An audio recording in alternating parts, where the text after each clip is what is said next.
ආයිබෝන් කියලා පිළිගන්නවා Thisara bro YouTube channel එකට යාළුවෝ හැමදෙනාම. ඉතින් ඔයාලා මේක තුල ඉන්නේ මගේ වෙනස්ම විදිහේ අලුත්ම වීඩියෝ එකක් එක්ක. ඉතින් ඔයාලා හිතුවද ඔයාලගේ ෆෝන් එකෙන් SMS එකක් කැවලා, ඒ කියන්නේ අපිට ඕන විදිහේ කමාන්ඩ් එකක් හදලා අපිට ඕන SMS එක කැවලා ඔයාලගේ ගෙදර තියෙන වාහනේ ස්ටාර්ට් කරන්න, ඒ වගේම ස්ටොප් කරන්න, අපි හිතමු ගෙදර තියෙන බයිසිකල් ස්ටාර්ට් කරන්න, ඒ වගේම ස්ටාර්ට් එක නවත්තන්න, අපි හිතමු සිකියුරිටි සිස්ටම් එක ඔන් කරන්න වාහනේක, ඒ වගේම සිකියුරිටි සිස්ටම් එක ඕෆ් කරන්න, මේ වගේ හැමදේම කරන්න පුළුවන්ද කියලා. ඉතින් මම පොඩි අත්හදා බැලීමක් කරා මගේ බයිසිකලයට. ඉතින් මේ දේ කරන්න පුළුවන්. ඉතින් මම ඒකේ පොඩි වීඩියෝ ක්ලිප් එකක් දාන්නම් ඔයාලට. එකෙන් බලෙමු. එතකොට ඔයාලට අයිඩියා එකක් ගන්න පුළුවන් මේක වැඩ කරන්නේ කොහොමද කියලා. ඉතින් අපි මේ වීඩියෝට ගිහිල්ලෙමු. ඊට පස්සේ අපි මේක ගැන කතා කරමු.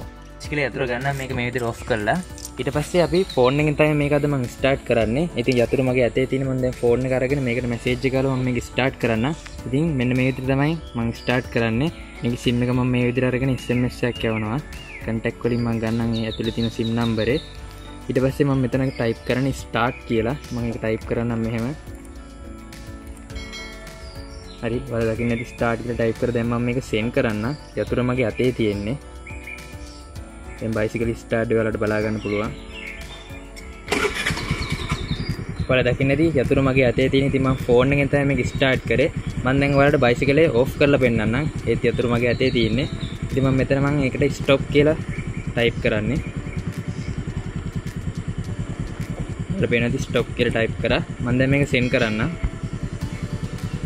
ඔයාලට බලා ගන්න පුළුවන් බයිසිකලේ නවතී දැන්. හරි, ඔයාලා දකින්නද යතුරු මගේ අතේ තියෙන්නේ. මේ ෆෝන් එකෙන් තමයි මම මේක කන්ට්‍රෝල් කරේ. හරි, ඔයාලා දකින්න ඇති කොහොමද මේ බයිසිකලේ වැඩ කරන්නේ කියලා. ඉතින් මම මේකේ සම්පූර්ණ වේදිකව ළඟදීම අරගෙන එන්න. ඉතින් මාව දැම්ම subscribe කරලා මතකතුව bell icon එක දාලා තියන්න මගේ notification එක ගෙන්න ගන්න පුළුවන් වෙන්න. එහෙනම් යාළුවනේ අපි වීඩියෝ එකදී හම්බෙමු. එතකන් ඔයාලට සුබම සුබ දවසක්.